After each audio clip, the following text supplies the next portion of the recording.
다니엘서 1장 8절과 9절 말씀입니다. 한 목소리로 봉독하겠습니다. 다니엘은 뜻을 정하여 왕의 음식과 그가 마시는 포도주로 자기를 더럽히지 아니하리라 하고 자기를 더럽히지 아니하도록 환관장에게 구하니 하나님이 다니엘로 하여금 환관장에게 은혜와 긍휼을 얻게 하신지라. 아멘. 저는 지난 작년 일이죠. 마지막 새벽 예배를 데살로니가 후서를 마무리하며 마치게 되었습니다. 그리고 이제 새로운 해에 또 새로운 말씀으로 함께 은혜를 나누게 됩니다. 특별히 다니엘 말씀을 함께 나누기를 원합니다. 다니엘이라고 하는 사람에게 하나님께서 말씀하시고 그 포로기 시대를 지나며 그 어두운 세상 가운데 한 가지 한 줄기 빛도 보여지지 않을 것 같았던 그런 상황 속에서 하나님께서 다니엘을 사용하시고 또 그에게 보여주셨던 그런 많은 일들, 하나님께서 그에게 보여주셨던 것뿐만이 아니라 이제 그 일들을 어떻게 이루어 가셨는지를 우리가 역사를 통해서 보게 됐는데, 특별히 또 코로나로 인해서 여전히 어려움 가운데 있는, 어떻게 이 세상이 흘러갈지 모르는 그런 상황 속에 있는 우리들에게 다니엘서 말씀을 통해서 하나님이 주신 지혜를 깨닫고 또 그 말씀을 적용해 가며 우리의 기도가 하나님의 뜻을 이루어 갈 수 있는 그런 귀한 시간들이 되기를 간절히 소원합니다. 이스라엘은 하나님께서 귀하게 선택하여 주셨고 또 하나님께서 그 역사 가운데 주인이 되셨지만 하나님을 떠나고 하나님을 놓치고 살아가게 됩니다. 그러다가 결국 북이스라엘은 아수르라고 하는 나라에 의해서 망하게 되고 남유다는 바벨론에 의해서 망하게 됩니다. 바벨론에게 유다가 망해갈 때 네 차례의 공격을 받으며 망해갑니다. 그중 첫 번째 공격은 BC 605년도에 바벨론에게 공격을 1차로 침공을 받게 됩니다. 이때는 바벨론의 공격을 받아서 많은 나라가, 많은 땅이 황폐하게 되었지만 완전히 망했다라고 할 수는 없고, 그때는 귀족들과 또 지혜로운 소년들 이들을 잡아서 바벨론이라는 나라로 끌고 가게 됩니다. 이때 함께 끌려가게 되었던 사람 중에 한 명이 바로 다니엘이었고, 우리가 알고 있는 그 다니엘의 친구들이 이때 첫 번째 이 침공으로 인해서 이 공격을 받았을 때 끌려가게 됩니다. 바벨론은 이스라엘뿐만이 아니라 그 주위에 있는 많은 나라들을 정복해 가면서 그곳에서 동일하게 많은 포로들을 잡아왔습니다. 특별히 어린 그리고 지혜로운 사람들, 귀족들을 데리고 와서 그 바벨론의 언어와 또 법과 정치와 문화와 점성술과 종교 이런 것들을 가르쳤습니다. 그래서 3년 정도 교육을 받고 왕궁이나 각 지방으로 보내져서 그 바벨론 사람들이 가지고 있었던 그 문화들과 이 정치와 이런 정신들을 그 마을에 가서 가르치게 되어 바벨론화 시키는 그런 전략을 사용하고 있었습니다. 그래서 이 다니엘서를 시작하게 되면 그 다니엘과 친구들이 이 교육을 받으러 들어가게 되는 그런 장면을 먼저 가르쳐 줍니다. 물론 아무나 교육을 받았던 것이 아니라 뛰어난 인재들을 뽑아서 가르쳤습니다. 다니엘도 그곳에 뽑혀가게 되었는데, 학자들은 이때 다니엘의 나이가 15살 정도로 추측을 하고 있습니다. 아마 그것보다 더 적었거나 15살 정도 됐을 텐데, 지금 우리 학생들로 말하면은 7학년, 8학년, 9학년 그 사이 정도 될 것으로 생각이 됩니다. 아마도 사춘기를 겪고 있는 그런 시기였을 것이고, 또 아주 먼 그 거리를 와야 되는데 부모가 동행하는 것이 아니라 이 자녀들만, 이 어린 나이의 학생들만 이렇게 포로로 잡혀와서 살아가게 되었던 것입니다. 다니엘과 그리고 친구들이 이제 자신의 나라를 떠나올 때, 한 나라의 포로가 되어서 잡혀올 때 어떤 마음과 어떤 생각이 들었겠습니까? 하나님이 살아계실까? 하나님이 살아계신데 왜 우리는 이런 일을 당해야 되지? 내가 돌아왔던 고향으로 돌아갈 수 있게 될까? 여러 가지 고민들과 여러 가지 혼란스러움 속에서 이들은 바벨론에 잡혀가게 됐을 것입니다.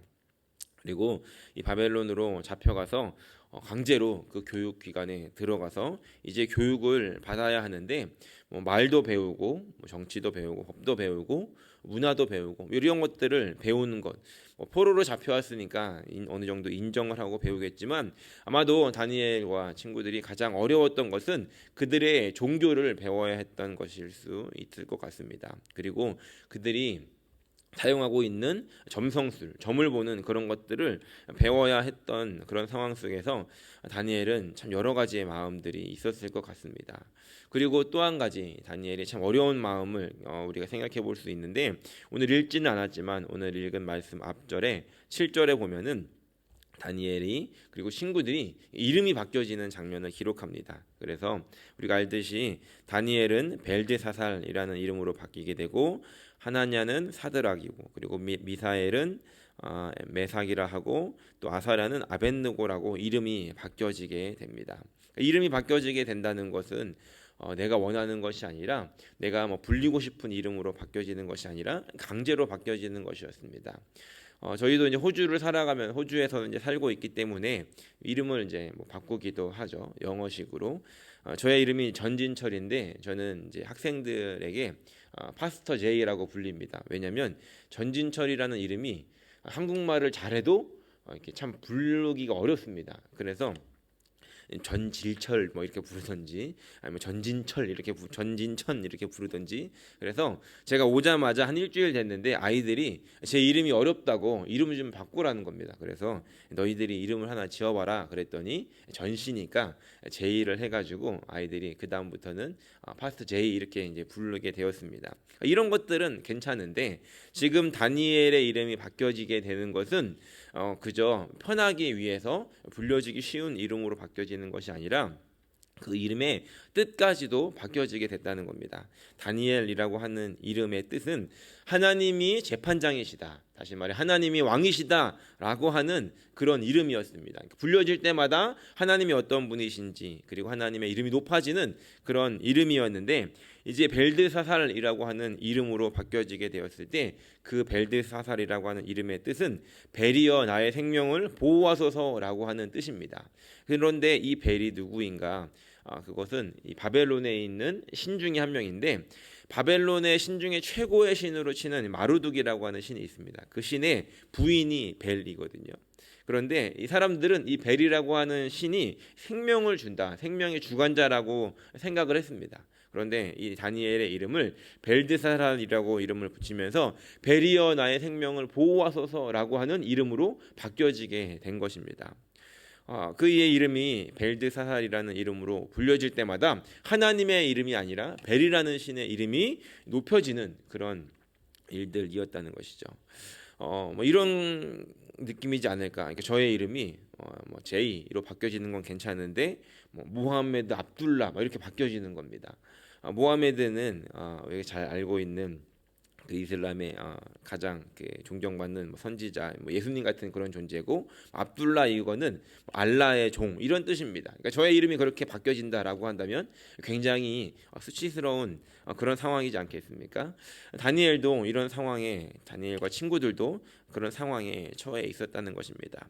그런 상황 속에서 이제 교육을 받는데 그 교육과 기간에 들어갔을 때는 물론 이제 어려움 속에 있는 상황이지만 그 교육 기관에서는 그들을 잘 서포트를 해주게 됩니다. 그래서 왕의 음식을 함께 먹고 또 왕이 마시는 포도주를 먹게 되는데 오늘 말씀을 보니까 다니엘은 뜻을 정하여서 그 왕의 음식과 그가 마시는 포도주로 자기를 더럽히지 아니하겠다라고 마음 가운데 다짐하고 뜻을 정했다는 것입니다. 아마 두 가지 이유가 있었던 것 같습니다. 첫 번째 이유는 그렇게 내가 이 음식을 먹지 않겠다라고 뜻을 정했던 이유는 이 왕궁에서 제공되는 음식이 1차적으로는 우상에게 바쳐진 그런 제물이었고 또 그곳에서는 유대인의 음식법이 있는데 그 음식법에 뭐 그 반하는 예를 들면 돼지고기라든가 또 먹지 말아야 될 그런 음식들이 포함되었기 때문이었던 것 같습니다. 그래서 다니엘은 이것은 내가 먹지 않겠다. 내가 이것들을 포기하겠다. 내가 이것들을 먹지 않고 내가 하나님 앞에서 내 마음과 나의 뜻을 지켜가겠다라고 다짐했던 것 같습니다. 그리고 또 한 가지 다니엘이 그렇게 뜻을 정했던 이유는 이런 이유들도 있었던 것 같은데 누릴 수 있는 것들을 포기하는 그런 마음이 있었던 것 같습니다. 다시 말해서 그 왕궁에서 제공되는 음식과 그런 서비스를 받는다는 것은 지금 황폐해진 그 이스라엘 땅 그리고 포로로 같이 잡혀왔지만 지금 어딘가에서 힘들게 있을 그런 다른 사람들. 하지만 이 다니엘은 그곳에 있음으로 인해서 많은 것들을 이렇게 누릴 수가 있었는데 다니엘은 나만 좋은 건 먹고 나만 좋은 건 누리지 않겠다. 그리고 내가 이렇게 포로로 잡혀왔던 이유를 잊어버리지 않겠다라고 하는 다짐한 마음을 계속해서 지켜가기 위해서 충분히 누릴 수 있는 것들을 포기하면서 그렇게 뜻을 정했다는 것입니다. 그렇게 뜻을 정했던 이 다니엘의 마음, 세상에서 줄 수 있는 그런 세상의 방법을 포기했고 또 육체적인 욕심을 포기했고 또 무엇보다도 하나님의 말씀 그것을 기준으로 삼고 살겠다라고 뜻을 정했다는 것입니다. 2022년 첫 새벽 예배를 드리는 오늘 저 여러분들 가운데 이런 다짐, 이렇게 뜻을 정하는 일들이 있으시기를 소원합니다. 우리가 새해를 시작하면 많은 다짐을 하지 않습니까? 여러 가지의 다짐들과 또 어떤 목표들을 세우기도 하고 또 2021년을 지난 한 해를 돌아보면서 내가 이거를 못했는데 내년에는 새해에는 이런 것들을 좀 해봐야 되겠다. 여러 다짐을 하고 뜻을 세우게 되는데 오늘 우리가 그런 뜻을 정하는 기준이 어디에 있었는지를 돌아보는 아침이 되기를 소원합니다. 그것이 내가 조금 더 잘 살기 위한 어떤 그런 뜻이었다라고 한다면 나의 삶이 조금 더 나아지기 위한 그것만을 가지고 있는 뜻이었다라고 한다면 다시 한번 그 뜻의 기준이 말씀 앞에 돌아와 오늘 다니엘은 하나님의 영광을 위해서 또 하나님께서 주신 것들을 위해서 또 하나님을 더 강하게 붙잡기 위해서 뜻을 정했는데 오늘 나는 그런 기준을 가지고 나의 2022년 새로운 한 해를 계획하고 있었는가 뜻을 정하고 있었는가를 돌아보며 오늘 이 말씀이 오늘 우리의 뜻을 정하고 기준을 정하는데 바른 그런 기준이 될 수 있는 시간이 되기를 예수님의 이름으로 간절히 축원합니다. 이제 다니엘은 이렇게 뜻을 정합니다. 그렇게 뜻을 정하게 되었을 때 하나님은 어떠한 일들을 하시는가 바로 9절 말씀에 기록이 되어 있는데 함께 읽어보겠습니다. 하나님이 다니엘로 하여금 환관장에게 은혜와 긍휼을 얻게 하신지라. 1차적으로는 다니엘이 뜻을 정합니다. 그런데 하나님께서는 이 뜻을 정한 사람을 그냥 두시는 것이 아니라 그 뜻을 정한 사람에게 어떻게 하시는가를 볼 수 있는데 그것은 바로 은혜와 긍휼을 얻게 하신다는 겁니다. 물론 여기서 지금 다니엘이 얻은 은혜와 긍휼은 환관장에게 얻었다라고 기록을 하고 있지만 결과적으로는 하나님께서 그 환관장의 마음을 움직여서 그 은혜와 긍휼을 얻게 하셨다는 것입니다.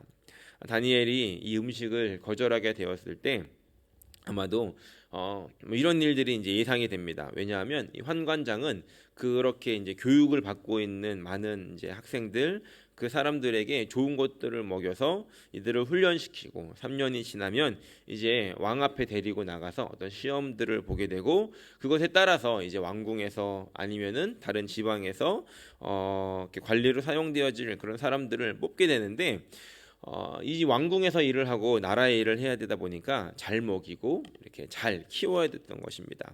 그래서 환관장이 이런 것들을 담당하는데 다니엘은 그 마음속에 기도하고 뜻을 정하고 이야기했던 것은 나는 왕이 제공하는 고기와 포도주를 마시지 않고 그저 야채와 물을 먹겠습니다 라고 이렇게 제안을 했던 것입니다.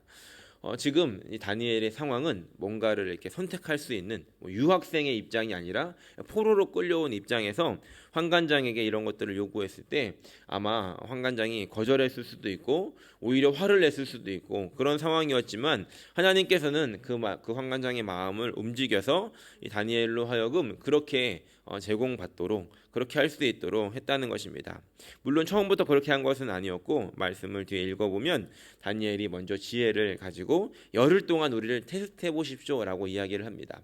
앞으로 3년 정도의 기간이 이제 필요한데 열흘 정도 먼저 테스트하는 것은 티가 나지 않기 때문에 먼저 테스트를 하게 됩니다. 그리고서 열흘 후에 비교를 해보게 되었는데 고기를 먹고 좋은 것들을 먹고 있는 그런 다른 학생들과 다니엘과 친구들, 채소와 물만 먹는 이 친구들을 비교해 봤을 때 15절 말씀을 보니까 열흘 후에 그들의 얼굴이 더욱 아름답고 살이 더욱 윤택하여 왕의 음식을 먹는 다른 소년들보다 더 좋아 보인지라라고 이렇게 이야기를 합니다. 물론 이것을 채식을 하면은 뭐 이렇게 더 얼굴이 뭐 좋아진다 뭐 이렇게 이제 다른 좀 이렇게 해석을 하는 그런 분들도 있지만 1차적으로는 이런 상황에도 불구하고 더 불리한 조건에도 불구하고 하나님께서는 이 다니엘과 친구들에게 은혜를 주셔서 이들의 얼굴이 더 빛나 보이게 하고 더 건강하게 만들어 주었다는 것입니다. 이렇게 뜻을 정하는 그 사람들을 하나님께서는 그냥 두시지 않고 그 뜻이 이루어질 수 있도록 하나님이 직접적으로 도우시고 또 돕는 사람들을 보내주셔서 이제 그 뜻을 함께 이루어가게 하시더라는 것입니다. 오늘 우리가 하나님을 더 가까워지기 위해 또 하나님 말씀대로 살아가기 위해서 뜻을 정하게 되었을 때 하나님께서는 2022년 우리에게 그렇게 그 뜻을 이루어질 수 있도록 도우실 거라는 것을 우리가 이 말씀을 통해서 확신할 수 있습니다. 하나님께서는 우리가 그 뜻을 정하고 나아갈 때 돕는 사람들을 보내서 그 뜻이 이루어질 수 있도록 그런 사람들을 보내줄 것이고 또 그 뜻을 이루어 나아갈 때 그것이 우리에게 어려운 길들이지만 또 그것이 우리에게는 힘든 일이고 도전이 될 수 있겠지만 하나님께서는 우리에게 더 큰 은혜를 받게 하셔서 그 뜻을 정하고 살아가는 사람들에게 그 뜻을 정하지 않고 살아가는 사람들보다 더 뛰어나고 좋아 보이게 하신다는 것을 하실 거라는 그 약속을 우리가 이 말씀을 통해 붙잡을 수 있다는 것입니다. 17절부터 22절을 보니까 이제 하나님께서 그 뜻을 정하고 3년이라는 시간들을 보냈던 이 다니엘과 친구들에게 어떠한 결과를 주셨는가 우리 17절부터 함께 읽어보겠습니다. 하나님이 이 네 소년에게 학문을 주시고 모든 서적을 깨닫게 하시고 지혜를 주셨으니 다니엘은 또 모든 환상과 꿈을 깨달아 알더라. 여기를 보면 이 네 소년에게 하나님께서 더 큰 지혜를 주셨고 다니엘에게는 모든 환상과 꿈을 깨달아 알더라라고 이렇게 기록을 하고 있습니다. 아까 서두에 말씀드렸듯이 이 바벨론이라고 하는 나라에서 점성술을 가르쳐서 점을 보게 했는데 놀라운 것은 다니엘은 오히려 이제 그들이 사용하고 있는 어떤 그런 점 보는 기술이 아니라 하나님께서 직접적으로 환상을 보여주시고 그 꿈을 깨달아 알 수 있는 전혀 새로운 방법으로 그들보다 뛰어날 수 있는 가장 최고의 방법으로 하나님께서 다니엘을 이렇게 인도하신다는 것입니다. 그리고 20절 말씀 마지막으로 함께 읽어보겠습니다. 왕이 그들에게 모든 일을 묻는 중에 그 지혜와 총명은 온 나라의 박수와 술객보다 10배나 나은 줄을 아니라. 아멘. 오늘 뜻을 정하고 살아가는 오늘 저와 여러분들에게 이 뜻을 처음에 시작하기에는 쉽지 않겠지만 그 뜻을 정하고 그 뜻을 이루며 살아가는 과정 속에서 하나님의 은혜를 먼저 경험하고 그 뜻을 이루고 난 후에 그 뜻이 이제 완성되는 날 하나님께서 많은 사람들보다 이렇게 뛰어나게 하시고 그것을 통해서 하나님의 영광을 드러나게 하실 수 있는 그렇게 사용되어질 수 있는 저 여러분들 그리고 2022년이 되기를 예수님의 이름으로 간절히 축원합니다.